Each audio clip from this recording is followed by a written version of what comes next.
Lakini niwashukuru pia kwa namna ambavyo tunashirikiana kutatua changamoto mbalimbali ambazo zinawakabili walimu wetu. Ninafahamu changamoto zetu bado ni nyingi na zinahitaji umakini wa hali ya juu kuweza kuzitatua, lakini tujue kwamba katika kutatua changamoto zinazomkabili mwalimu tunakusudia kumfanya mwalimu aweze kufanya kazi yake kwa umakini mkubwa. Comrade mgeni rasmi, wakati katibu tawala ndugu yangu Kaspa Muya akizungumza hapa awali, alizungumzia uwepo wa kliniki ya utatuzi wa changamoto za walimu.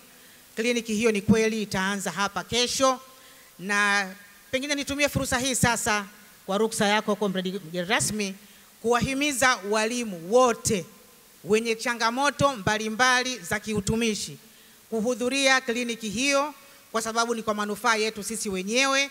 Tumekuwa na kero za muda mrefu ambazo zimeshindwa kutatuliwa, lakini sasa tumewaletea kliniki hiyo makusudi kabisa kuhakikisha kwamba zile kero ndogo ndogo zinazotusumbua, hata kama ni kubwa pia, zinapewa ufumbuzi wa kudumu na kumwacha mwalimu akiwa na amani aweze kufanya kazi yake kwa umakini wa hali ya juu.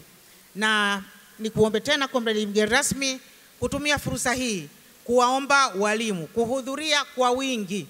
Wale wote wenye changamoto, tafadhali hudhuria kwenye kliniki hiyo, lakini ukiwa umekwenda na viambatisho vyako vinavyohusiana na kero ulionayo.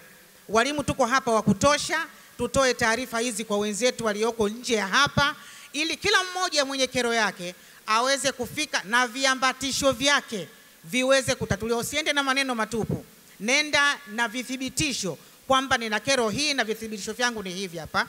Na kwa kutumia fursa hii sasa, Comrade mgeni rasmi, ni kuombe nitoe ratiba jinsi ambavyo itakuwa. Tutaanza kesho kwenye wilaya ya Mpwapwa pamoja na Kongwa. Mpwapwa na Kongwa, kituo kitakuwa Mpwapwa. Kwa hiyo wote wenye changamoto walioko Kongwa, walioko Mpwapwa, tafadhali fikeni Mpwapwa. Na niwaombe maafisa elimu, wakurugenzi wetu watoe ruksa kwa hawa walimu kuweza kufika kwenda kutatuliwa changamoto zao. Kesho tarehe 21. Tarehe 22 tutakuwa Chemba, na pale tutahudumia walimu kutoka Chemba yenyewe, Kondoa mji, na wale wa halmashauri ya Chamwino walioko karibu na Chemba wafike pale. Wale walioko karibu na Chemba halmashauri ya Chamwino wafike pale. Lakini pia tarehe 23 tutakuwa Dodoma jiji hapa hapa, na tutahudumia walimu wa Dodoma jiji yenyewe, Bahi na Chamwino inayopakana na Dodoma jiji.